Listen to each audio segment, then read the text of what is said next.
Imagine this. You're on a train, you see an elderly man standing, and out of courtesy, you offer him your seat. But instead of thanking you, he ignores you with a look of disdain. What did you do wrong? In this country, there are invisible rules that, if broken, can make you feel completely out of place. Today, I'll show you 10 taboos that will leave you in shock. Japan. Picture this. You're in Tokyo, you buy an onigiri, take a bite while walking. And suddenly, you feel disapproving stares drilling into you. No, you didn't break any laws, but in Japan, this is a big social no-no. Here, food isn't something you scarf down on the go. It's meant to be enjoyed calmly. It actually happened to me in Shinjuku. The moment I unwrapped my onigiri, an elderly woman shot me a look that needed no translation. We don't do that here. In Japan, eating while walking is considered impolite because it can lead to spills, unpleasant odors, and honestly, it just looks bad.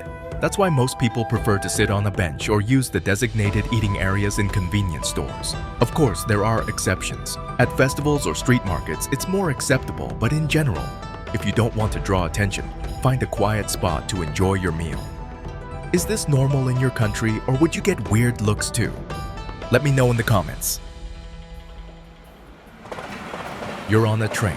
You see an elderly person standing, and instinctively, you get up to offer them your seat. In many countries, this is a sign of respect, but in Japan, it can be a mistake. Here, implying that someone needs help can be taken as a subtle insult. You look weak. It actually happened to me once. I got up with the best intentions, and the man didn't even look at me. He completely ignored me, as if the seat had magically moved on its own. Later, I understood why.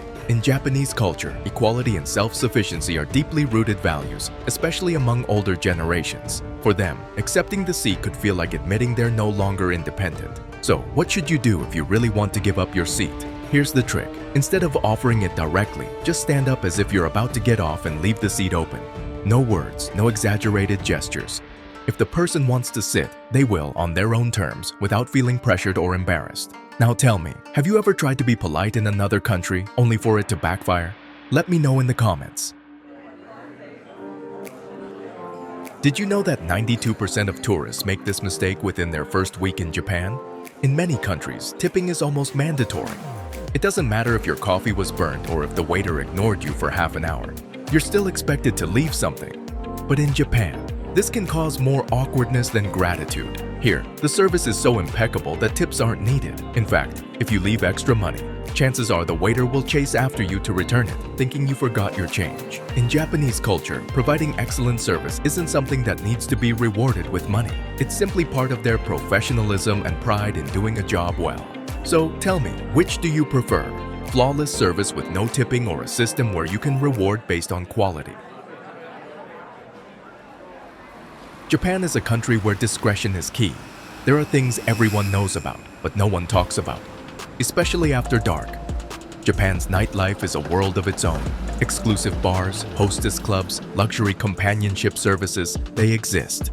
They're right there, but bringing them up in public is a total taboo. While certain aspects of the industry have been regulated, and some have even been illegal since the 1950s, the reality is that places like Kabukicho in Tokyo are still silently thriving. Everything operates under unspoken rules. You know it's there, but nobody openly discusses it. Now tell me, have you ever been somewhere where everyone knows something but no one mentions it?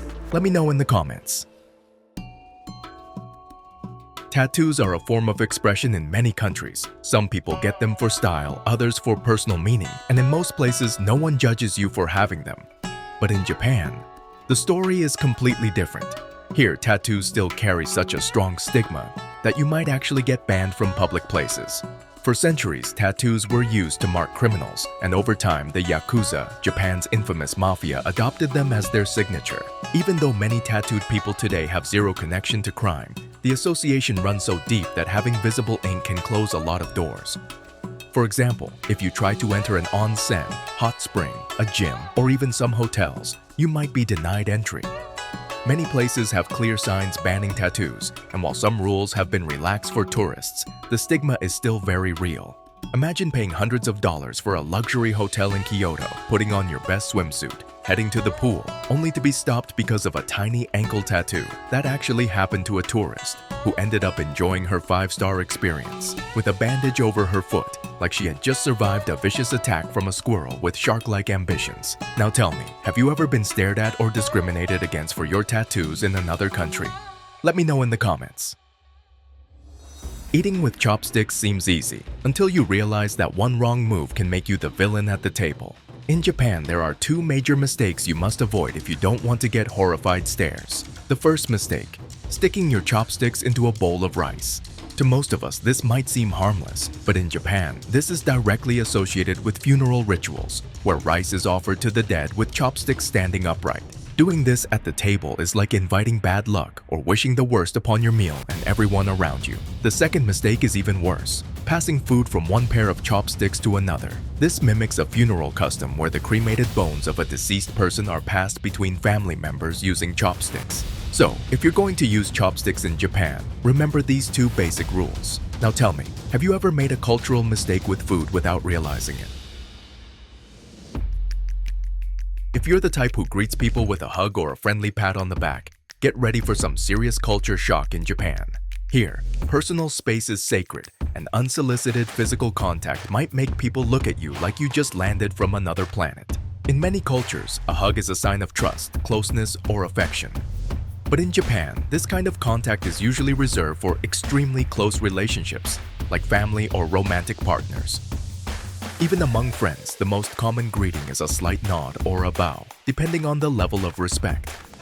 That being said, things are changing, especially among younger generations and in big cities like Tokyo, where Western influence is more noticeable. Still, if you're unsure, it's best to skip the hugs and go for a light bow instead.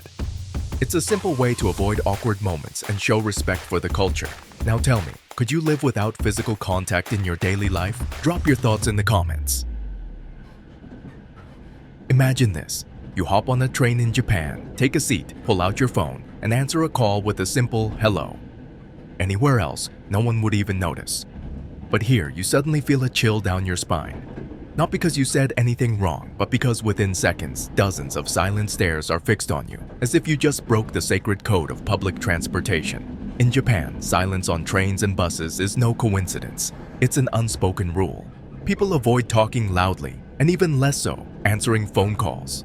If someone absolutely has to pick up, they whisper or cover their mouth to minimize noise. And if a phone rings too loudly, the owner rushes to silence it immediately, like they're defusing a ticking bomb.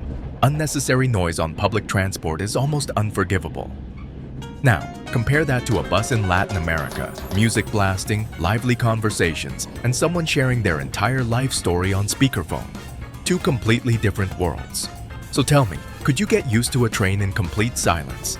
Or do you prefer the chaos of noisy public transport? If you think your job is demanding, wait until you learn about karoshi. In Japan, it's not uncommon to see offices full at midnight, employees sleeping at their desks, and exhausted executives taking naps on the train.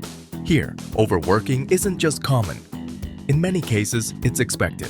Karoshi literally means death from overwork. And it's not just a dramatic expression, it's a harsh reality. There are documented cases of employees collapsing from extreme exhaustion, suffering strokes, or even heart attacks due to excessive workloads. Laws have been passed to limit overtime, but the culture of sacrifice runs so deep that many workers still rack up 80 extra hours a month as if that were normal. A big part of the problem is social pressure. In many Japanese companies, no one wants to be the first to leave, because that could be seen as a lack of commitment. So even if you've finished your work, it's common to stay until your boss decides to leave first. The government has even tried to implement early leave Fridays, but in reality, very few employees take advantage of them. The irony? Despite spending so many hours at work, Japan is not among the world's most productive countries. More hours don't always mean more efficiency. Often, they just lead to more exhaustion. Now tell me, could you survive in a culture where leaving on time makes you look bad? Or are you the kind of person who believes in working to live rather than living to work? Japan is a country of contrasts. It has some of the most advanced cities in the world, yet it also holds on to traditions that feel straight out of another era. And one of the most controversial? The ban on women from certain temples and sacred mountains. One of the most well-known cases is Mount Omine, a religious site where, to this day, women are strictly forbidden from entering. Why? According to the beliefs of the Shugendo sect, the presence of women contaminates the purity of the site and could distract monks from their path to enlightenment. Yes, this is still happening in the 21st century. And the most ironic part? Mount Omine is a UNESCO World Heritage Site, meaning it's recognized as a place of importance for all of humanity. Well, for half of it. Because if you're a woman, apparently, you're not heritage enough to set foot there. Nothing like global recognition for a place that excludes half the planet. Now tell me, is this an ancient tradition that should be respected or medieval sexism? This one deserves a comment. Which of these Japanese taboos shocked you the most? Were you more surprised by the band tattoos or the dead silence on trains? This video barely scratches the surface of how incredibly different Japan is. If you found this shocking, share this video with your friends who have no idea about these unspoken rules. And if you want more content about mind-blowing cultures, hit that like button, subscribe to Culture Shock, and turn on notifications. What we have in store for the next video is even more shocking. See you next time!